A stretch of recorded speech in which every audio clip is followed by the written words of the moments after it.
Hello, আসসালামু আলাইকুম। আজকে আপনাদের সাথে চিকেন বলের রেসিপিটা শেয়ার করব। দেখুন এখানে আমরা কিমাটা নিয়েছি।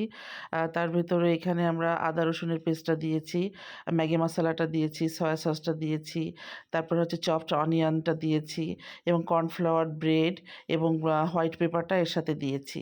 এবার দেখুন এর ভিতরে একটা গ্রিন চিলি, লবণ এগুলা মশলাগুলা দিয়ে আমরা খুব সুন্দর করে ব্লেন্ডারে দিয়ে একটু আমরা ব্লেন্ড করে নিব। দিয়ে দেখুন খুব সুন্দর করে আমরা হাতে এটাকে মাখিয়ে নিব। মাখিয়ে নিয়ে তারপর এটাকে আমরা এই যে গোল, গোল শেপ দিব।